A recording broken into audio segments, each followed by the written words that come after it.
Hola David. ¿Cómo están? Buenas tardes. Hola David, hola a todos.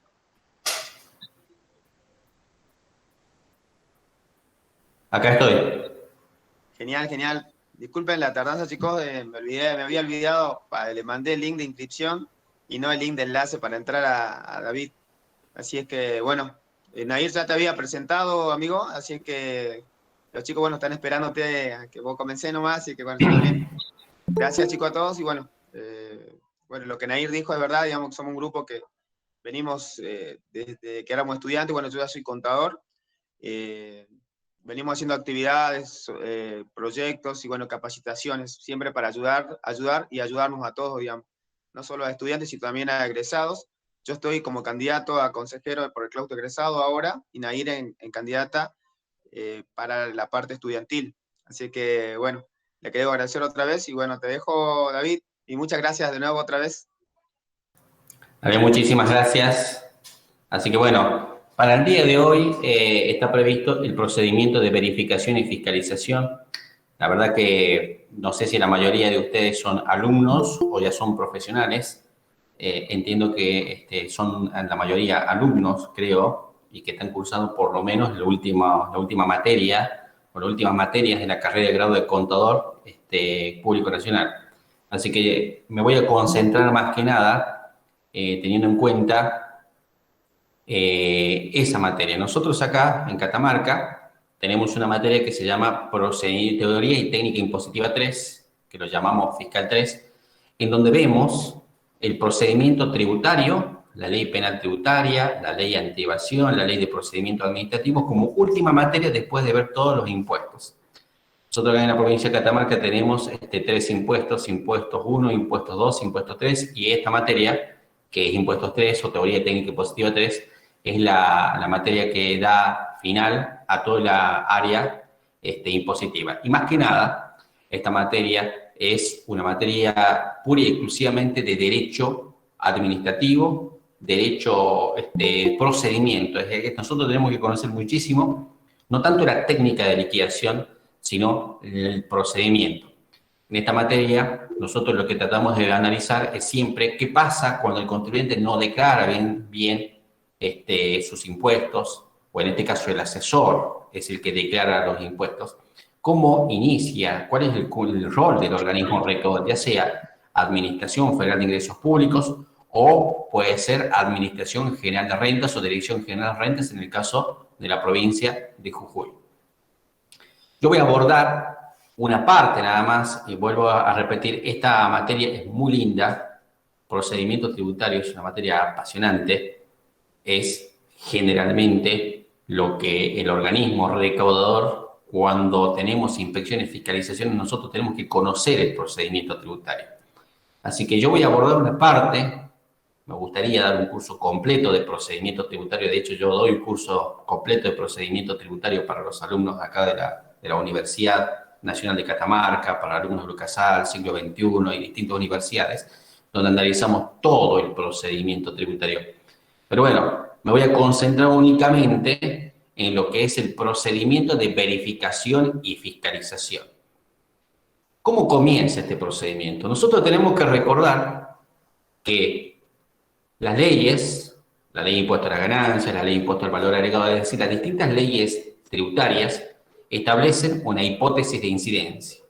Es decir, que en esta hipótesis de incidencia me va a decir quién es el sujeto, quién es el objeto, qué es el objeto, el elemento territorial, el elemento material, para que un contribuyente, cuando verifican estos elementos, nazca la obligación de pagar un tributo.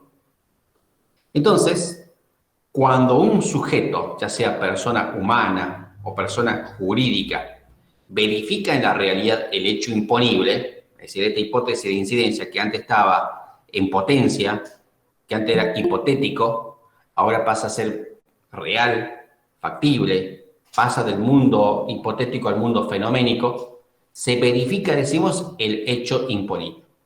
Entonces, una persona que realiza una venta a título oneroso, por ejemplo, o obtiene una ganancia, desde el momento que obtiene una ganancia ya verificó el hecho imponible previsto en la ley de impuesto a las ganancias o el hecho imponible previsto en la ley de impuesto al valor agregado y nace lo que nosotros llamamos la obligación de pagar el tributo. Es decir, desde ese mismo momento se convierte en contribuyente. Ahora, hay que entender que se puede ser contribuyente y no estar inscripto en los organismos recaudadores, entonces ahí entendemos que estamos ante presencia de un contribuyente no inscripto. O puedes estar inscripto, pero no ser contribuyente, es decir, porque la calidad de contribuyente no me da la inscripción en el registro del organismo recaudador, sino que la calidad de contribuyente me la da en la generación del hecho imponible, la verificación del hecho imponible. La ley de procedimiento tributario, expresamente tenemos en nuestro sistema jurídico tributario argentino 3 formas de liquidar el tributo.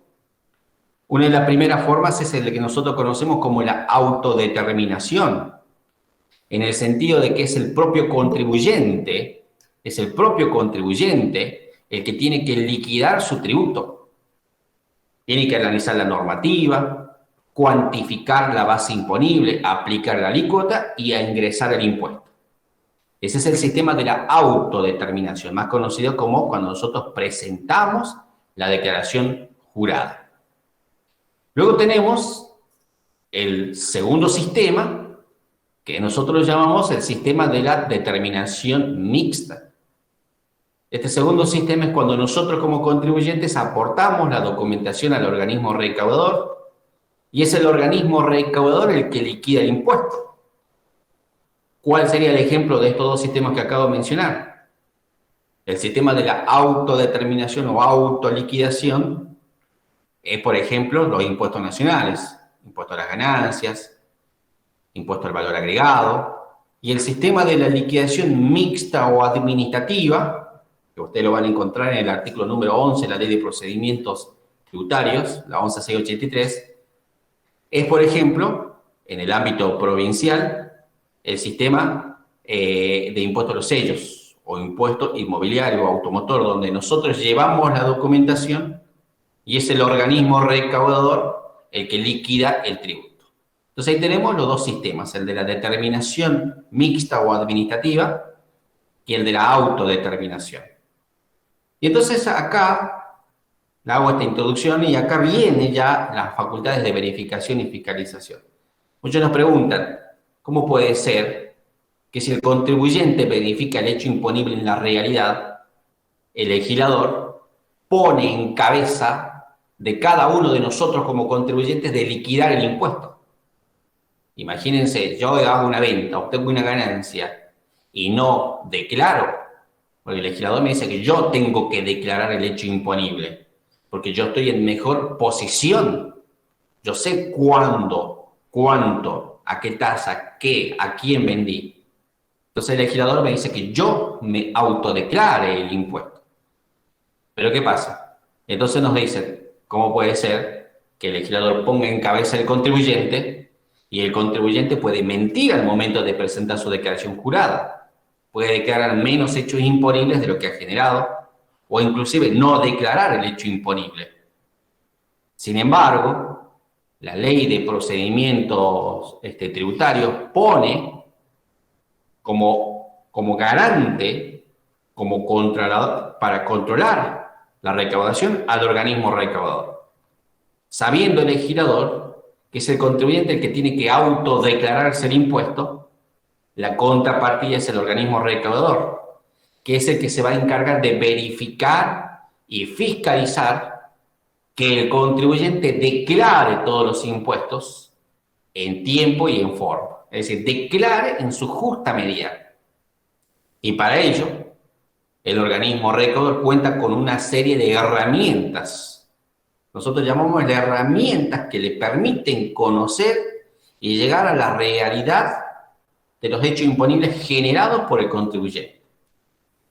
Y ese arsenal de herramientas lo vamos a encontrar en la parte de la Ley de Procedimiento Tributario, ya sea nacional o provincial, que se llama las facultades de verificación y fiscalización, que lo vamos a tener en el artículo 33 en adelante de la ley nacional. Entonces, si el contribuyente no declara en su justa medida, le asiste o se reserva para sí el organismo recaudador de verificar y fiscalizar esta situación. Así que eso es la introducción. Eso es lo que iniciamos nosotros al momento de estudiar el procedimiento de verificación y fiscalización. Yo siempre tengo que entender el panorama, cómo inicia, por qué inicia, y cuáles son las herramientas que tiene el organismo recaudador para verificar y fiscalizar, y cuál es el procedimiento que se debe seguir. ¿Qué tiene que hacer el contribuyente, en este caso el asesor contable, cuando se inicia una verificación y fiscalización? Yo voy a compartir pantalla para que ustedes vean en dónde están las facultades de verificación. Entiendo que ya la conocen, la ley de procedimiento tributario, y eso lo vamos a encontrar en la ley de procedimiento tributario, en el artículo número 33. Noten acá que habla de la verificación y fiscalización. Y decimos, con el fin de asegurar la verificación oportuna de la situación impositiva de los contribuyentes y demás responsables, podrá la Administración Federal de Ingresos Públicos exigir, y aún los terceros, cuando fuera realmente necesario, lleven libros, registros especiales de las negociaciones y operaciones propias y de terceros que se vinculen con la materia imponible, siempre que no se trate de comerciantes matriculados. Acá tenemos el primer punto. La norma dice que la administración puede exigir a terceros. Cuando hablamos de terceros, se está refiriendo a aquellos contribuyentes o aquellas personas que no están vinculadas con el hecho imponible. El hecho imponible generalmente establece dos personas, el Estado y el contribuyente. Y un tercero es ajeno a esta relación jurídica. Por ejemplo, puede ser un agente de retención, un agente de percepción, o inclusive el asesor contable, que es un tercero que no está relacionado con el hecho imponible. La ley dice claramente que AFIP puede exigir inclusive a terceros el cumplimiento de ciertas obligaciones. Por ejemplo, las obligaciones de informar a través de los regímenes de información. Nosotros como profesionales tenemos que informar la planificación fiscal de los contribuyentes. Entonces ahí se encuentra la facultad del organismo recaudador.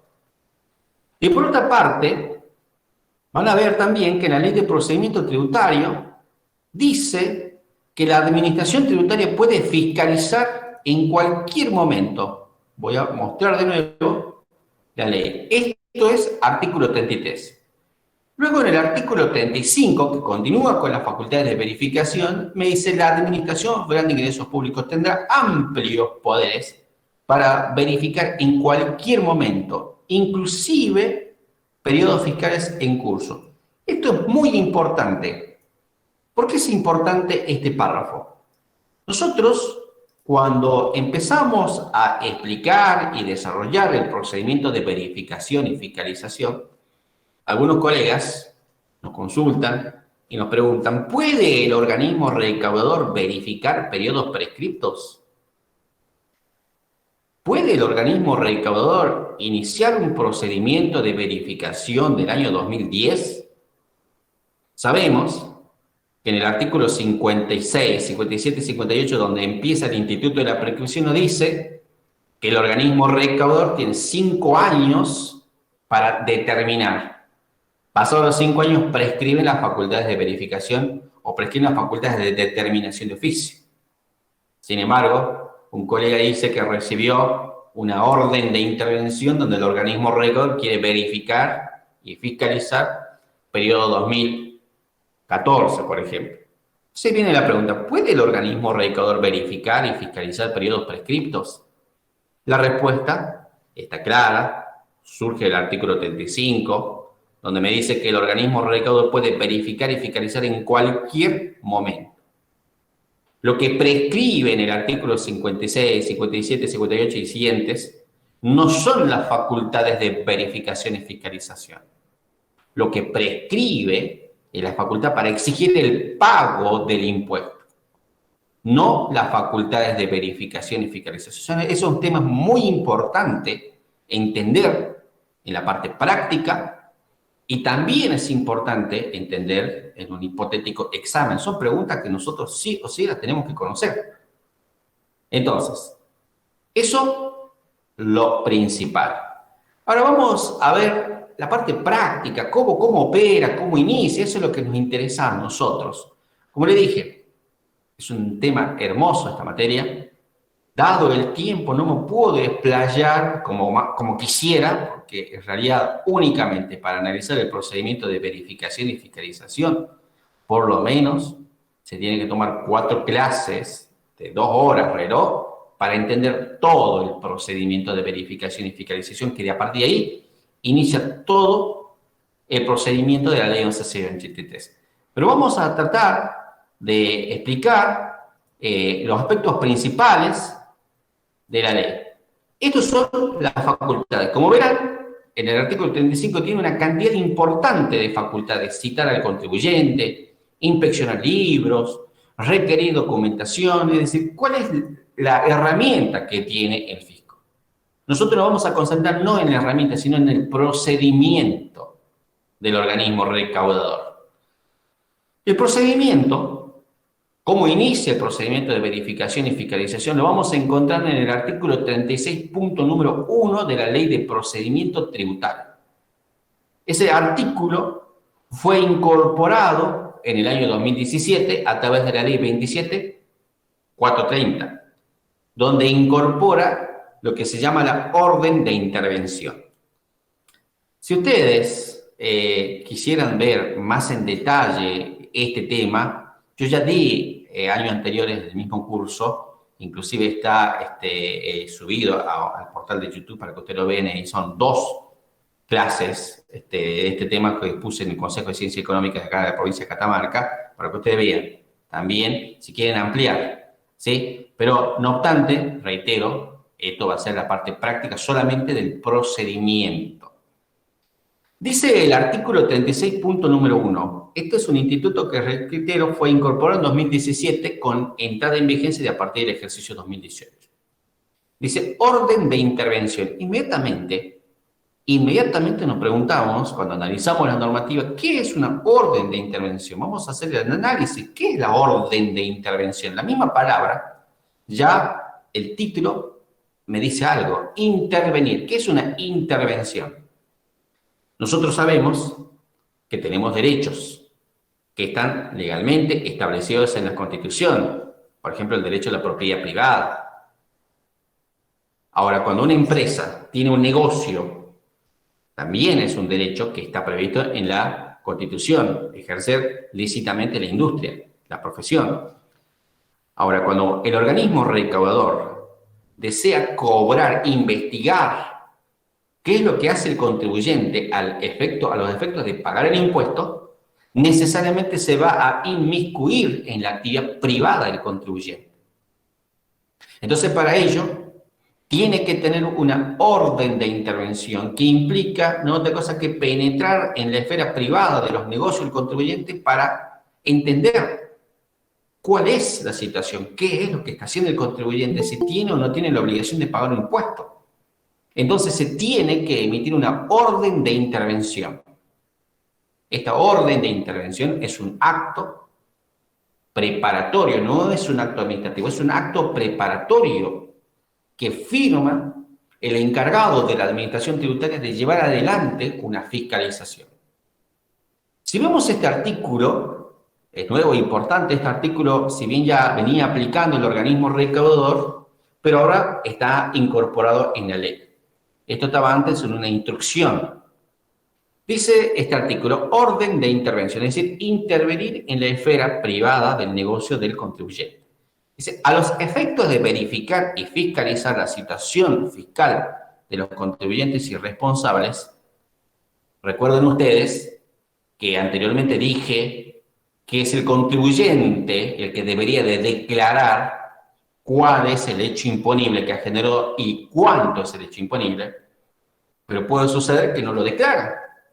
Entonces allí viene el organismo recaudador como garante, donde tiene la facultad de verificar y fiscalizar la situación, únicamente la situación fiscal del contribuyente irresponsable, no otra situación. Solamente puede fiscalizar aquellas situaciones de contenido fiscal, de interés fiscal. Entonces dice, a los efectos de verificar y fiscalizar la situación fiscal de los contribuyentes irresponsables, la Administración Federal de Ingresos Públicos librará orden de intervención. Noten que la ley le está diciendo librará orden de intervención. La ley le ordena al organismo rector que sí o sí tiene que librar esta orden de intervención. No puede la Administración Tributaria ir y fiscalizar sin orden de intervención. O si quiere sacar una orden de intervención, necesariamente tiene que librar una orden de intervención. Él me dice, ¿qué debe contener esta orden de intervención? Dice, la orden, se refiere a la orden de intervención, se indicará. Ahí, para mi gusto, debería tener un 2 puntos y después tener incisos. La orden se indicará. Encima también dice se indicará. Es imperativo, no es si quiere.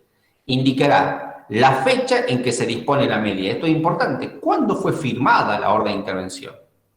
La fecha en que se dispone la medida, es decir, de hacer una auditoría fiscal al contribuyente.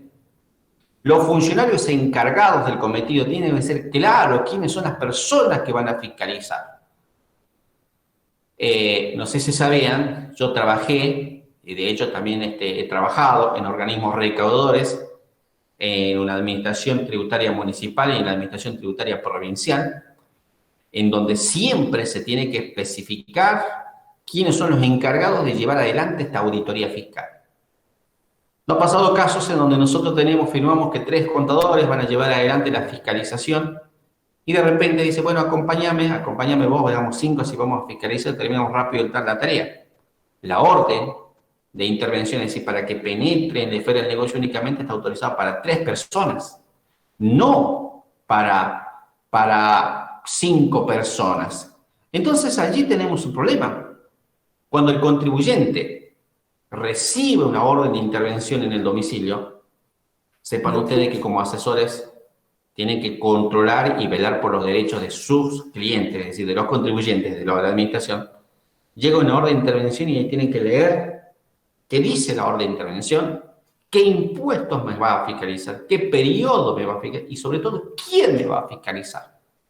Porque yo voy a abrir las puertas de estos inspectores a que fiscalicen, a que entren, a que auditen. Fiscalizar no es otra cosa que hacer una auditoría, pero de tipo tributaria. Igual que una auditoría de tipo contable, pero esto es una auditoría de tipo fiscal. Resulta que nos topamos con un profesional bien asesorado y como corresponde, llegan los inspectores a fiscalizar y dicen, necesito ver la orden para dejarlos pasar. Revisa la orden y acá dice Juan Pérez, Martín y Gabriela. ¿Y ustedes quiénes son? Ustedes dos. También somos contadores, pero no están en la orden de intervención. Ustedes no están autorizados para fiscalizar al negocio al que yo represento. Por lo tanto, ustedes no pueden ingresar, no pueden actuar. Yo los excluyo de esta fiscalización. Entonces, por eso la ley dice que debe estar expresamente previsto quiénes son los que van a fiscalizar. Tiene que tener nombre, apellido completo, legajo, número de documento, etc. Todos los datos que identifiquen al inspector. Y la administración tributaria tiene que tener una página donde dice quiénes son los inspectores autorizados.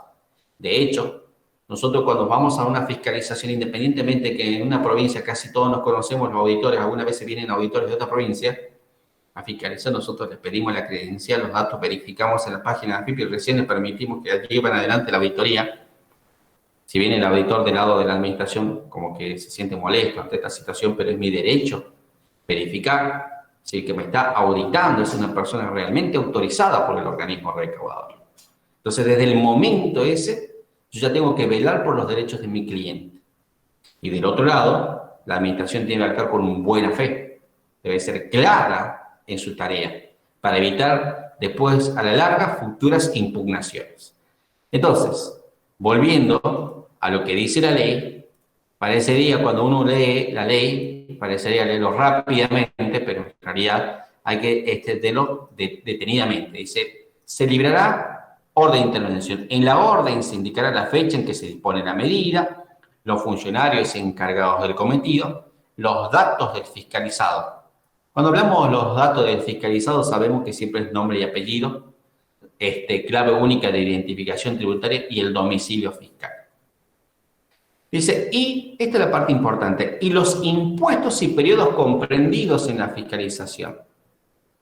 Y la orden de intervención, que es un documento, acto preparatorio, debe estar claramente qué impuestos nos van a fiscalizar y qué periodo, para darnos certeza a nosotros como asesores tributarios y acotar la fiscalización a ese periodo nada más y empezar a preparar la documentación que nos lo solicitan respecto de ese periodo.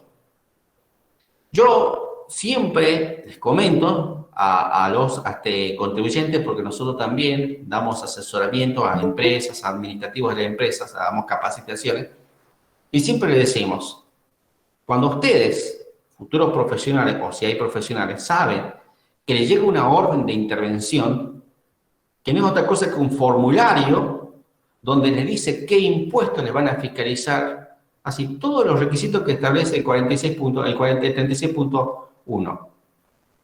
Lo primero que tengo que hacer es ver cuál es el periodo que me van a fiscalizar, cuáles son los impuestos que me van a fiscalizar y empezar a preparar toda la documentación, analizar. No siempre el periodo que me fiscalizan es un periodo donde yo estuve. Ustedes se van a encontrar en la realidad que hoy, supongamos, tienen un cliente que le llega una orden de intervención donde le van a fiscalizar el periodo 2017. Pero en el periodo 2017 ustedes no eran los contadores de esa empresa. Ustedes lo tomaron de a partir del 2020 en adelante. Y le llega la orden de inspección por el periodo 2017. Inmediatamente me pregunto, ¿qué puedo hacer? ¿Por qué me habrán fiscalizado? Y ustedes tienen que saber que cuando el organismo emite una orden de intervención, que es para verificar y fiscalizar, es porque previamente ya hizo inteligencia fiscal. Toda administración tributaria, dentro del área de fiscalización, eso es algo también importante, que cuando nos dedicamos al procedimiento tributario tenemos que conocer la contraparte, es decir, tenemos que conocer el organismo recaudador, cómo está compuesto, cuál es su conformación. Toda administración tributaria generalmente tiene dos áreas bien separadas y específicas. Un área que se llama Dirección de Recaudación, supongamos en el ámbito provincial, y Dirección de Fiscalización, que se encargan de fiscalizar. La Dirección de Recaudación se encarga de recaudar, nada más de controlar la recaudación, de intimar, iniciar juicios cuando no hay pagos, y la Dirección de Fiscalización se encarga de controlar que el contribuyente declare en su justa medida, de tratar de incrementar la base imponible a través de fiscalizaciones para mejorar la recaudación. Y dentro, a su vez, del área de fiscalización se dividen en dos áreas, generalmente. Uno se llama inteligencia fiscal, fiscalización preventiva, como ustedes quieran llamarlo, o también lo llaman fiscalización interna. Y después tenemos la otra área que se llama fiscalización externa. En el organigrama están bien diferenciadas. ¿Y cuál es la función de la fiscalización interna o inteligencia fiscal o fiscalización preventiva? Cuando ustedes presentan declaraciones juradas, cuando los terceros realizan procedimientos de recaudación, de retenciones, percepciones, están alimentando las bases del organismo recaudador. Hoy todo tengo que declarar por las tipos de regímenes de información, las tarjetas de crédito, los recibos de sueldo, todo está ante la gran base de datos que tiene la nación a través del organismo recaudador. Entonces esas bases de datos cruzan con la información que nosotros declaramos y me levanta alertas. ¿Cuál sería el ejemplo? Tengo una tarjeta de crédito o me están haciendo depósitos en mi cuenta bancaria por 150.000 pesos todos los meses, pero sin embargo estoy declarando ventas por 70.000 pesos. Entonces el sistema cruza y dice, está declarando ventas por 70, pero todos los meses le está ingresando al banco 150, entonces entiende el sistema que hay una omisión de impuestos, que estoy declarando menos de lo que corresponde. O al revés, declaro que gano 50.000 pesos todos los meses, está en el recibo de sueldo, por ejemplo, o es la categoría del monotributo por la que me he categorizado, pero todos los meses los agentes de percepción me están registrando que estoy comprando por 120, 130, solamente el neto de compra. Y ustedes cruzan, es lógico de entender que cómo puede ser que una persona gaste 90.000 pesos por mes y si te está declarando que tiene ingresos por 50. Hay 40 que no me está cerrando. ¿De dónde saca los 40? Entonces el sistema, en el área de fiscalización o fiscalización preventiva o inteligencia fiscal o investigación, hace esos cruces sistemáticos. Esos cruces rápido, automáticos, lo hace, y empieza a levantar alertas, que nosotros llamamos la administración tributaria las inconsistencias fiscales, que da inicio a una fiscalización. Es un indicio nada más de que por lo menos a este sujeto hay que ir a visitarlo, ir a mirarlo, de qué se trata, a qué se deben esas diferencias. Una vez que el área de inteligencia fiscal detecta esas inconsistencias, gira el expediente a la otra área que se llama el área de fiscalización externa, donde ahí están los auditores. Generalmente nosotros los llamamos los auditores que son más grupo de choque, porque esto tienen que servir bien y siempre van a ir a la calle a fiscalizar y se van a topar con un profesional preparado también, que le va a exigir toda la normativa. Entonces nuestros auditores tienen que estar bien preparados como de la otra parte también. Cuando llega la orden de intervención, entonces volviendo de nuevo al procedimiento de verificación y fiscalización, que si ustedes ven en la ley de procedimiento tributario, arranca del artículo 36, punto número 1, dice cómo inicia el procedimiento de verificación y fiscalización. Lo que está diciendo cómo inicia el procedimiento de fiscalización externa. No me dice cómo funciona la fiscalización preventiva o inteligencia fiscal, eso no está en la ley. Pero nosotros tenemos que saber si conocemos al otro organismo, si conocemos nuestra contraparte, el organismo recaudador, están las disposiciones, cómo se divide el área, cuáles son las funciones de las áreas, cómo trabajan. Entonces yo ya estoy más preparado para entender. Cuando llega una orden de intervención a un contribuyente, quiere decir que el organismo recaudador ya hizo su tarea, ya me investigó, ya hay inconsistencia, algo tiene contra mi contribuyente, contra mi cliente. Entonces, como contador, apenas recibo la orden de intervención, veo el periodo y digo, ¿qué habré hecho mal? Si el periodo que están fiscalizando estuve yo como contador.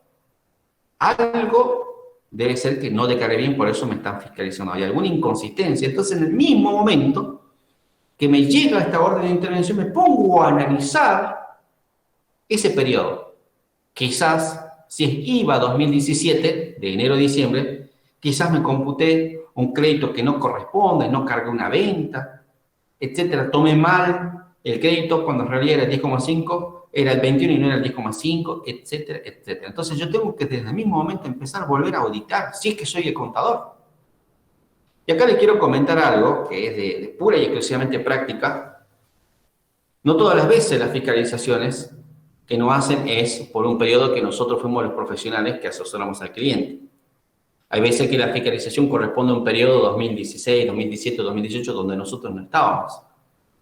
Muchos colegas nos preguntan, ¿qué tengo que hacer ante esta situación? Yo tengo un cliente que le cobramos, supongamos, 50.000 pesos por mes para hacerle toda la liquidación del sueldo, impuestos y demás, pero ese es el honorario mensual. Y ahora me llega una orden de intervención donde tengo que contestar requerimientos, etcétera, etcétera, por periodo que yo no estuve. ¿Cómo hago? ¿Cómo lo cobro? Entonces nosotros tenemos dos opciones como profesionales. La primera es decir, a ver, la fiscalización 2018 que le ha llegado, yo no estuve como profesional. Lo asesoró otro colega que en su momento cobró sus honorarios. Entonces, le digo al cliente que lo atienda el otro contador, porque él es el que tiene los papeles de trabajo. Él es el que hizo la interpretación de la normativa y le liquidó impuestos.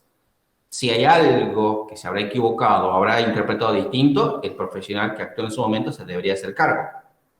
Esa es una opción. Yo delego ese trabajo porque no es mi trabajo. No reviso el trabajo del otro profesional, lo paso. Esa es una opción, generalmente no se da. Cuando un contador se desvincula de la empresa, ya no vuelve de nuevo a hacer el trabajo por una empresa que ya está desvinculada. Pero Es una opción. La otra opción es decir, yo tomo el trabajo de fiscalizar, de atender la fiscalización por ese periodo, que yo no lo hice, voy a tratar de defender lo mejor que puedo, pero este trabajo se cobra aparte. ¿Está? Ahora, ¿qué sucede cuando es un periodo que yo sí fui el profesional que asesoré en ese momento? Entonces ahí es donde yo me pongo a analizar qué es lo que habré hecho mal. ¿Habré interpretado mal la normativa? O muchas veces nos pasa que viene un cliente, ustedes ya saben IVA, viene un cliente, nos trae una factura, por ejemplo, que es un corralón, nos trae una factura de la veterinaria, nos trae una factura por compra de un colchón, por compra de electrodomésticos para la casa del cliente y terminamos tomando el crédito fiscal. Ustedes saben que la ley de IVA, en el artículo número 12 de la ley de IVA, dice que el crédito fiscal debe estar vinculado con la actividad gravada. Es un requisito de tipo material. Más allá que formalmente cumple con los requisitos que está discriminado, que está pagado por montos superiores a 1.000 pesos con transferencia bancaria, etcétera, etcétera. Pero nosotros lo tomamos el crédito fiscal y no le decimos al cliente que no está vinculado.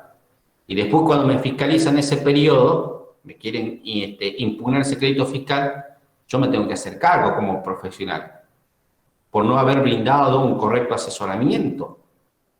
Ahora, distinto el caso si el cliente me dice, yo les informo que esto no puede estar computado en el IVA como crédito fiscal. Y el cliente me dice, vos tómamelo porque no quiero pagar IVA. Entonces yo ahí me libero de responsabilidad presentando una nota al cliente diciéndole cuál es el consejo que le voy a dar y cuáles son las posibles situaciones ante una hipotética fiscalización. Y le dejo firmado. Y dicho y hecho, pasan 2 o 3 años, si lo sigo teniendo como cliente, llega la fiscalización por esas facturas que se ha tomado como crédito fiscal. Entonces, ¿qué le tengo que decir al cliente? Este trabajo te lo tengo que cobrar. Yo te advertí anteriormente, no me hiciste caso. Ahora, tengo que atender esta inspección, te lo tengo que cobrar. Después, quizás, si Miguel quiere, podemos dar otro curso de cómo se hace el cobro de honorario, porque muchas veces los profesionales, como ustedes si son estudiantes todavía no se recibieron, cuando se reciben se topan con cuestiones prácticas, operativas, que no lo aprendemos en la facultad. Cómo cobrar honorario, cómo cotizar, etcétera, cómo atender una inspección, porque en la normativa está lo básico. Aprendemos generalmente con la práctica, leyendo fallos. Así que bueno, esta es la situación. Llega una orden de intervención, analizo qué es lo que me pide, qué periodo, y empiezo a hacer el trabajo en paralelo. La ley, vuelvo a marcar, la ley de procedimiento tributario me dice que yo tengo que analizar la orden de intervención que ha llegado al contribuyente. Dice, deberá establecer los impuestos y los periodos comprendidos en la fiscalización. La orden será suscrita por el funcionario competente con carácter previo al inicio del procedimiento y será notificada en forma fehaciente al contribuyente o responsable. Sí o sí tienen que notificar la orden de intervención al contribuyente. No puede el organismo recaudador no notificar la orden. Una vez que llega la orden de intervención, yo les voy a mostrar un esquema que tengo. Una vez que llega la orden de intervención, ¿cómo sigue el procedimiento? ¿Qué tengo que hacer como profesional? Noten acá, por eso les decía que esto es temas de una clase que doy de procedimiento. Nosotros tenemos el procedimiento de verificación. Llega la orden, acá inicia el procedimiento, no sé si lo pueden ver. Voy a tratar de ampliarlo lo máximo que pueda. Ahí llega, inicia el procedimiento. Noten ustedes, voy a hacer minimizar para que lo vean mejor. El procedimiento de verificación y fiscalización es un procedimiento y después tenemos el siguiente procedimiento que es el de determinación de oficio. Nosotros estamos en esta instancia recién, en el procedimiento de verificación y fiscalización. Dijimos que inicia con una orden de intervención. Dice, el inicio del procedimiento de fiscalización deberá notificarse al contribuyente en forma fehaciente mediante el formulario F8000. Cuando a uno de sus clientes le llega este formulario F8000 es porque le están iniciando un procedimiento de verificación y fiscalización. Quiere decir que la administración ya tiene algo en contra de su cliente. Ya por lo menos hizo su trabajo, hizo inteligencia fiscal y encontró inconsistencias. Esta orden dice, se procederá a notificar de acuerdo al procedimiento previsto en el artículo número 100. En el artículo número 100 me va a decir cómo debo notificar, que generalmente si el inspector va y le deja, le dice, señor, de a partir de este momento, usted está sujeto a fiscalización. De a partir de este momento, cada requerimiento de información que nosotros le hagamos, usted está obligado a responder. Si usted no responde los requerimientos de información que hagamos, le vamos a aplicar sanción conforme lo establece el artículo 39 de la Ley de Procedimientos Tributarios. Entonces tenemos orden de intervención. Con la orden de intervención se inicia el procedimiento de verificación y fiscalización. En esta etapa se debe confirmar o desestimar las inconsistencias que detectó el área de investigación o inteligencia fiscal. Recuerden que les dije que antes del procedimiento de verificación y fiscalización tenemos algo que se llama procedimiento de investigación e inteligencia fiscal. Si ustedes ven, son 3 procedimientos. Procedimiento de verificación e inteligencia fiscal, luego tengo el procedimiento de verificación y fiscalización, y luego tengo el procedimiento de determinación de oficio. Nosotros estamos acá en el medio. Cuando llega la orden de intervención, entonces, ¿qué es lo que hacen los auditores? Ejemplo, si María y Juan son los auditores de inteligencia fiscal, han detectado la inconsistencia del sistema, han leído el sistema y dicen sí, hay que fiscalizar y giran a la otra área, y en la otra área están los otros contadores donde ellos tienen que desestimar o verificar si es cierto lo que el sistema no informó. Por eso dice que en esta etapa se debe confirmar o desestimar las inconsistencias que ha detectado el área de investigación o inteligencia fiscal. La orden de intervención no puede ser impugnada por tratarse de actos preparatorios destinados como actos preparatorios conforme lo establece el artículo número 80. ¿Qué quiere decir eso? Cuando me llega una orden de intervención, yo no puedo presentar un recurso si no estoy de acuerdo, no quiero que me fiscalicen. No puedo presentar un recurso porque no se trata de un acto administrativo. Simplemente es un acto preparatorio que va preparando el camino para llegar a una decisión final que probablemente sea la determinación de oficio. Una vez que se inicie el procedimiento de verificación y fiscalización, ¿qué tengo que hacer en ese mismo momento? Noten acá. Yo lo que pongo en este gráfico, después si quieres se los mando, en este gráfico, ¿qué es lo que pongo? Desde el momento que inicia, ¿qué es lo que tengo que hacer como contribuyente o como asesor? Verificar qué periodo me están fiscalizando y hacer el trabajo en conjunto. Desde el mismo momento que me notifica la orden de intervención, el organismo recaudador empieza a solicitarme requerimientos. Me va a pedir libro IVA, me va a pedir extractos bancarios, facturas de compra, me va a pedir el balance, me va a pedir 931, me va a hacer una serie de requerimientos, se llaman requerimientos, que no es otra cosa que pedido de información al contribuyente, para que nosotros respondamos. Pero todos esos requerimientos que va a realizar el organismo recaudador tienen que tener incidencia tributaria. Tienen que estar relacionados con el impuesto que me está pidiendo. Y yo tengo que cumplir con esos requerimientos porque si no, me van a aplicar una sanción por resistencia a la fiscalización, por resistirme a que me fiscalicen. Entonces, desde ese mismo momento hasta el cierre del periodo de fiscalización, se van a iniciar los requerimientos. Entonces, ¿qué dice? Los requerimientos deben cumplir ciertos requisitos. Cuando el organismo recaudador, recuerden que me va a iniciar una intervención, va a invadir mi esfera privada relacionada con los negocios, tiene que cumplir ciertos requisitos, esos requerimientos que me hacen. Entonces, ahí decimos, los requerimientos deben cumplir 2 requisitos sobre todo. Tener trascendencia tributaria. Cuando el organismo recaudador me pide información, no puede pedirme información, por ejemplo, relacionado con mi esfera privada, con quién me reúno, cuál es mi inclinación sexual, etcétera, etcétera. Esas cosas no lo pueden pedir porque no tiene trascendencia tributaria. ¿Qué más? No puede violar el principio de interdicción de la excesividad. ¿Qué quiere decir eso? Cuando el organismo recaudador me solicita información, me hace un requerimiento, no me puede decir, necesito que ponga a disposición los libros IVA-ventas y a su vez, dentro del libro IVA-ventas que me discrimine entre personas humanas, personas jurídicas, y dentro de las personas jurídicas discrimíneme en sociedades anónimas, en SRL, dentro de las personas humanas discrimíneme entre mujeres, hombres, de distintas zonas, color, edad, etc. No me puede pedir ese tipo de información, ser excesivo en el requerimiento, debe ser mesurado, que no implique una tarea en cabeza del contribuyente, por lo menos que sea clara la información que yo le proporciono. Entonces esos son los dos requisitos que deben cumplir los requerimientos del organismo recaudador. Ahora, los colegas también consultan siempre, me llegó una orden de intervención, yo no estoy de acuerdo, no quiero que me fiscalicen porque entiendo que yo declaro bien. ¿Puedo presentar algún recurso? Dijimos anteriormente que no se puede presentar recurso porque son actos preparatorios de una decisión final, conforme lo establece el artículo número 80 del decreto reglamentario de la Ley de Procedimientos Administrativos.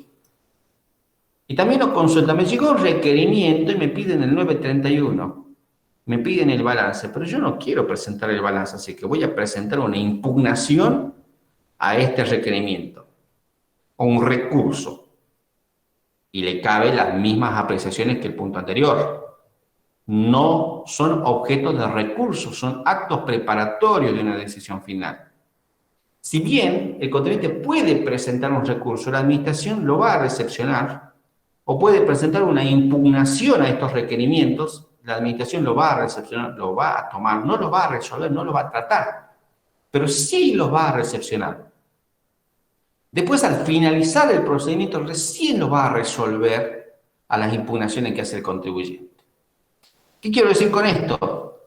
Que si la ley no permite que se presenten recursos, no quiere decir que el contribuyente no presente. Si nosotros como asesores entendemos que el recurso es excesivo, es desmesurado, podemos presentar una impugnación. Tenemos que saber que no nos va a resolver en el momento. No va a paralizar el procedimiento. Pero después al cierre nos va a resolver este recurso. Entonces, esta parte que lo tengo pintado es el procedimiento de verificación y fiscalización donde empiezan con los requerimientos. Al final, yo lo pongo acá siempre, noten que yo que le dije hace un momento, desde el momento que me llega la fiscalización, desde este mismo momento yo estoy obligado a cumplir con todos los requerimientos de información que me realice el fisco. Hasta por lo menos cuando cierre la fiscalización, que sería acá. Y desde este mismo momento que me fiscalizan, yo como profesional me tengo que poner en la tarea de verificar y analizar de nuevo todo lo que yo hice. Hacer una auditoría interna como empresa para detectar cuál será la inconsistencia que me detectó AFIP.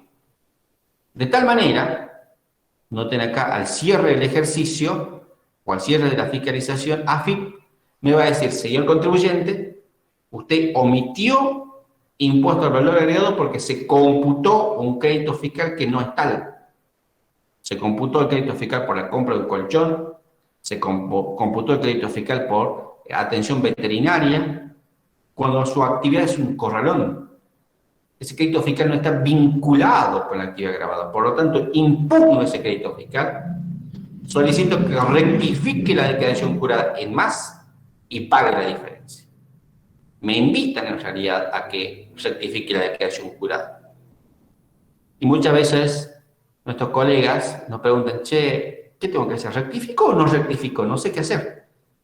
Y le digo, pero tiene razón el fisco cuando te está fiscalizando. Es que no sé, porque yo le di toda la información y después ahora me llama cuando ya está el resultado. Error.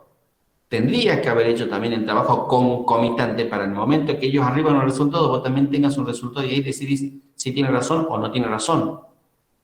Entonces, desde el mismo momento que llega la orden de intervención, nosotros tenemos que hacer un trabajo concomitante. Tenemos que hacer un trabajo concomitante para después, al cierre del ejercicio, saber si está bien o está mal lo que me está fiscalizando el organismo recaudador. Vuelvo de nuevo a nuestro esquema y dice, el auditor, se está refiriendo al auditor del organismo recaudador, acá en este esquema. El auditor, luego de analizar la información obrante en la base de datos de la AFIP, que esa información viene de inteligencia fiscal o de investigación, y los requerimientos contestados por los contribuyentes, es decir, toda la información que nosotros aportamos, concluye su trabajo con un informe final y lo eleva a su superior. Es el mismo trabajo, el mismo principio. Si ustedes recuerdan, cuando cursaron la materia auditoría contable, es el mismo trabajo que nosotros como auditores contables hacemos. Los auditores fiscales hacen lo mismo. Primero ven la información obrante en la empresa y hay alguna información que no está clara y qué es lo que se pide. La carta a la gerencia, es decir, se consulta al gerente y el gerente nos da información que no va a surgir del sistema contable, pero son evidencias que nos sirven a nosotros para firmar nuestro dictamen. El mismo trabajo hace el auditor. Va a analizar la base de datos de AFIP y después, si hay alguna inconsistencia que no puede aclarar, solicita información al contribuyente y en base a esa información realiza su dictamen final, donde ahí concluye la fiscalización. Pero no termina todavía el procedimiento. Ahí el inspector dice, señor, este contribuyente nos está debiendo 150.000 pesos por estos créditos que se ha tomado de más. Y entonces ahí es donde nos consultan los colegas, ¿qué tengo que hacer, Darío? ¿Acepto el ajuste? ¿No acepto el ajuste? ¿Qué me conviene? Y la respuesta es que no tenés que aceptar o rechazar nivel si te conviene o no te conviene. Primero, ¿existe el trabajo en paralelo con el auditor? O sea, paralelo quiere decir por fuera, no es que trabajas con él. ¿Existe el trabajo en paralelo para ver si realmente el auditor tiene razón? Y si tiene razón, tenés que aceptar. Si no tiene razón, no aceptes. De eso se trata nuestro trabajo como auditores fiscales cuando asesoramos al contribuyente.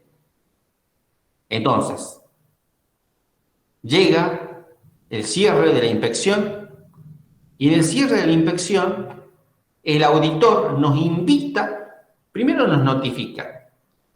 Va a llegar una notificación al contribuyente y le va a decir, señor contribuyente, se informa que la fiscalización ha llegado a su término, ha finalizado.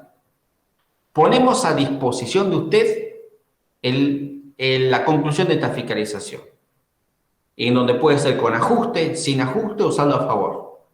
En mi experiencia, siempre que hay una fiscalización, concluye con un ajuste a favor de AFIP.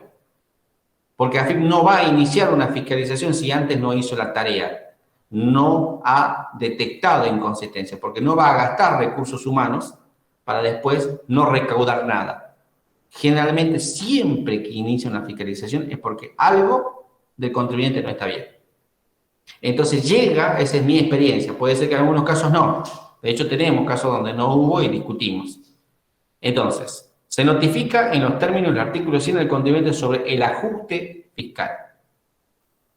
Ahí le invita el auditor que dice, señor contribuyente, este es el resultado de la fiscalización. Necesito que usted acepte el ajuste o, si no acepta el ajuste, vamos a la siguiente etapa, que es procedimiento de determinación de oficio.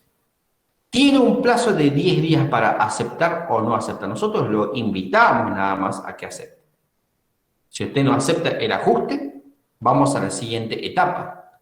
Por eso ahí pongo, el contribuyente puede ajustar o no ajustar las declaraciones juradas.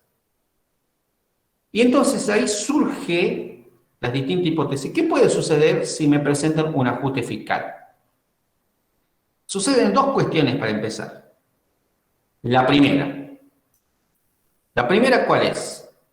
Que yo no acepte el ajuste. Digo, no, yo no quiero aceptar este ajuste. Es decir, la primera, estoy contestando al organismo recaudador que no estoy de acuerdo con su ajuste. Si yo contesto y le digo, no estoy de acuerdo con su ajuste, el auditor me va a decir, está bien, no hay ningún problema, cierra el expediente y manda a la siguiente área que se llama el área de procedimientos de determinación de oficio, donde ahí es una auditoría más exhaustiva y ahí me determinan, me aplican sanciones en el caso de que tenga razón el fisco. La siguiente opción es yo no contesto nada. Dejo pasar los 10 días y no contesto nada.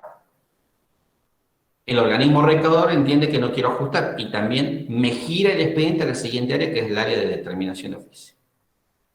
Y la otra es acepto el ajuste, rectifico las declaraciones juradas conforme el ajuste que me hizo AFIP.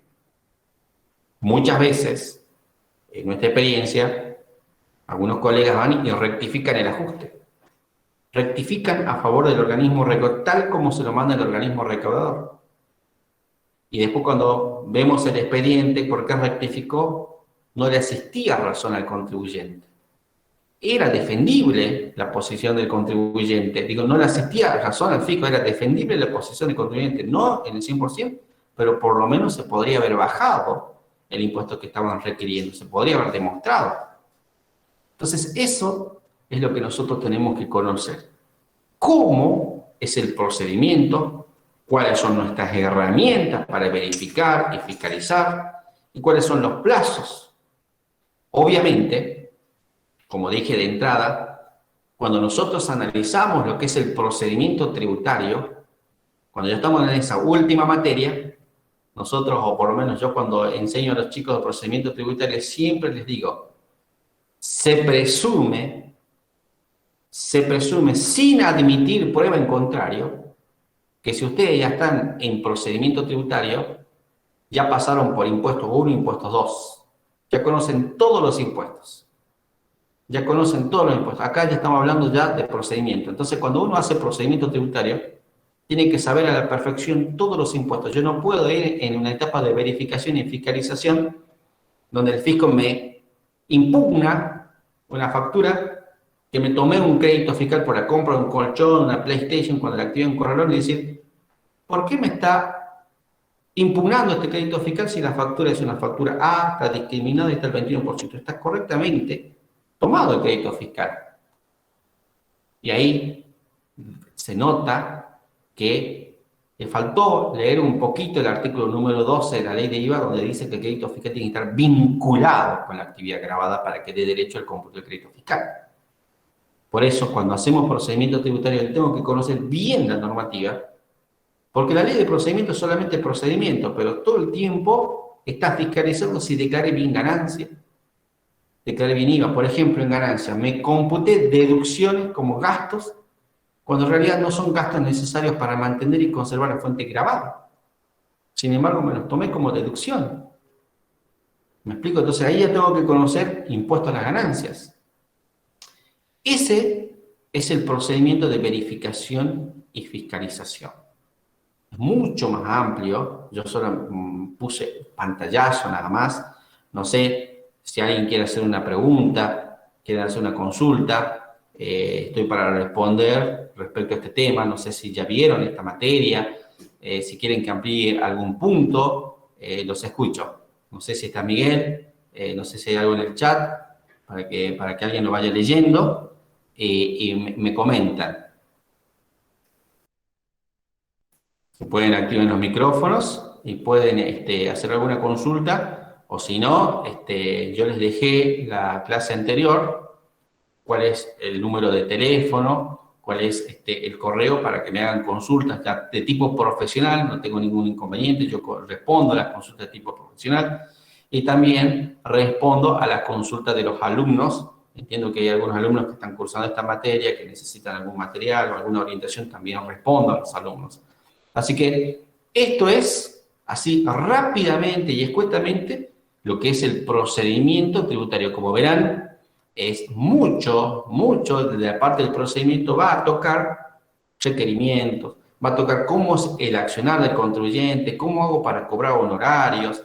Por eso, les decía, sería muy lindo que se haga un taller, o sea, con más días, con más tiempo, donde se establezcan todos los tópicos que hay que tratar para desarrollar este tema. A mí me encantaría tener un taller con ustedes. Espero que, bueno, Miguel pueda gestionarlo y para que ustedes vean lo que es el procedimiento. Así que, no sé, los escucho. Este es el tema que estaba preparado por el tiempo. Como verán, una hora pasa rapidísimo. Es muy amplio y no puedo desarrollar más porque ya implica entrar a otro procedimiento. Así que si tienen alguna consulta, pueden activar el micrófono, hacerlo, o si no, por chat.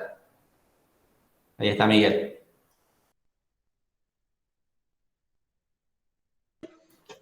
Hola. Te escuchamos, Miguel.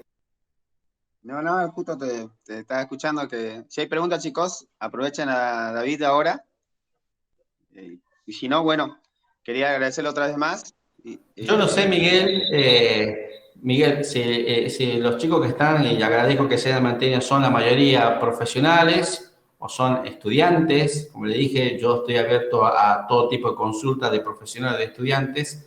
Y si no, como siempre, Miguel, yo pongo a disposición todos los talleres que ustedes quieran relacionados con la temática. Y vos sabés que este tema es un muy lindo tema y no se puede desarrollar en tan corto tiempo. Yo traté de explicar lo más amplio posible, pero bueno, si necesitan alguna consulta, alguna impresión, Miguel ya se encarga de gestionar. Yo siempre estoy a disposición para mi amigo personal, así que lo que ustedes Gracias. quieran. Si hay alguna consulta, lo pueden hacer ahora.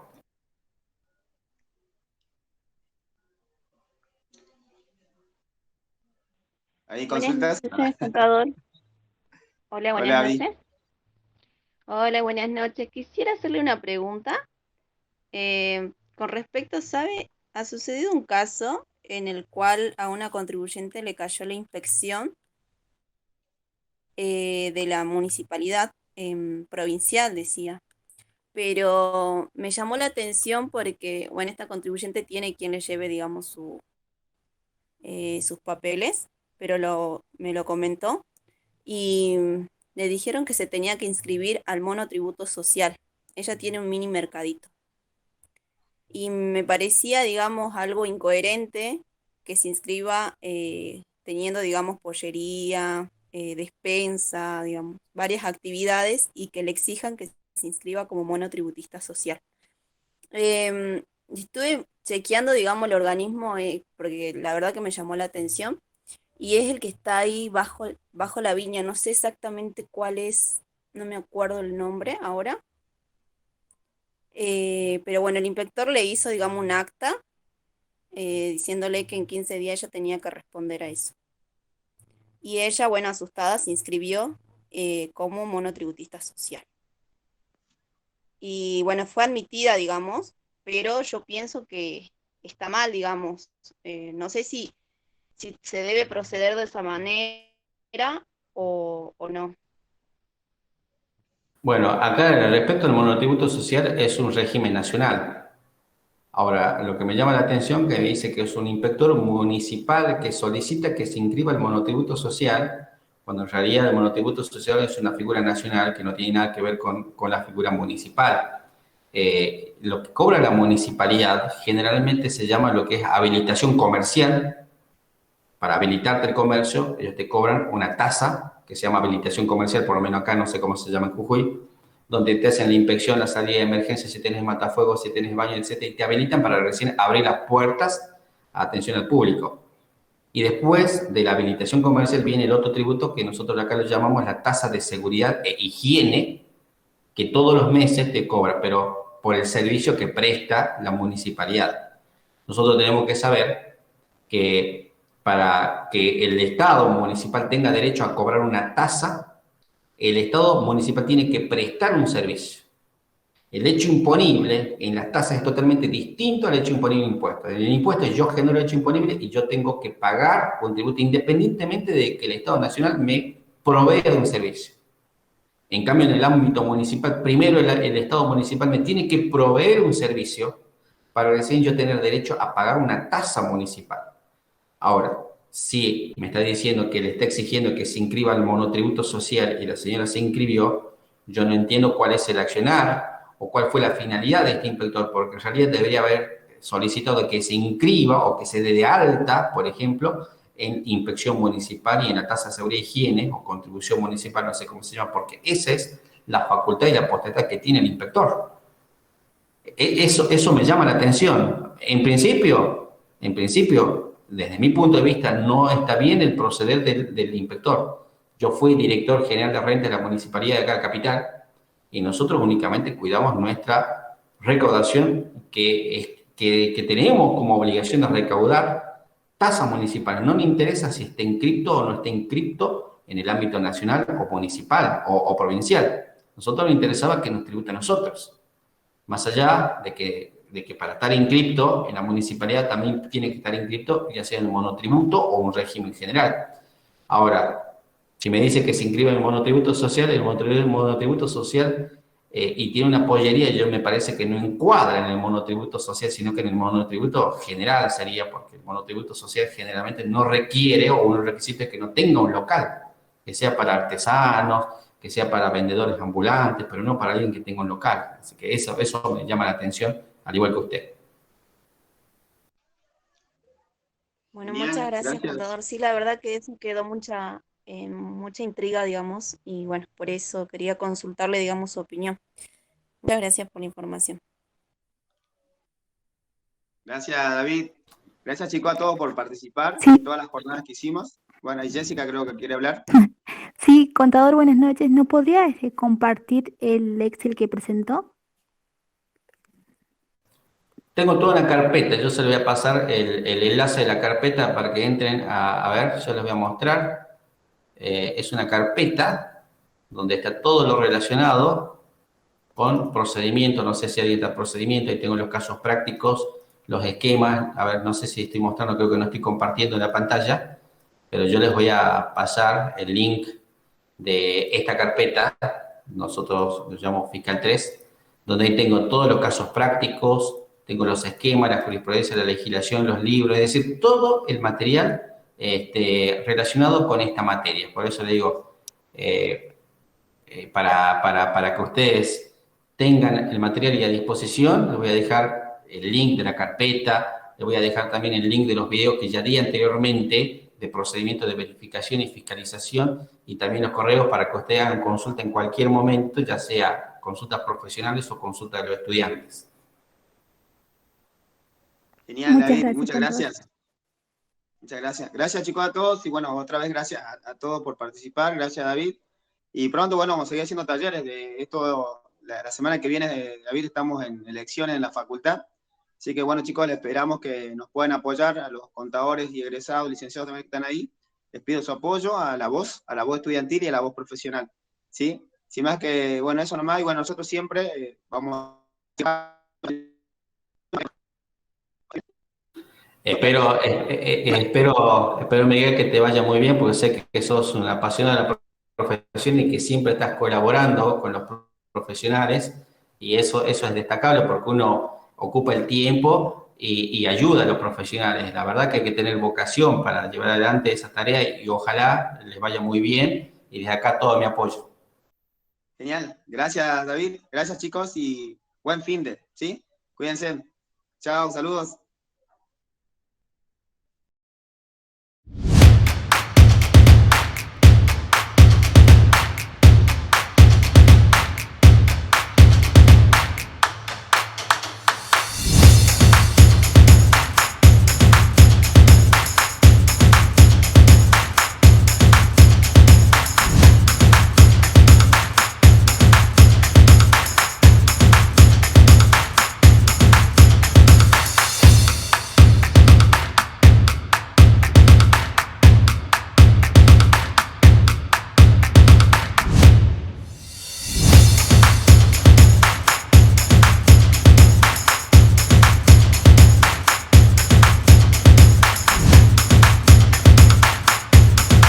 Yo voto a la voz.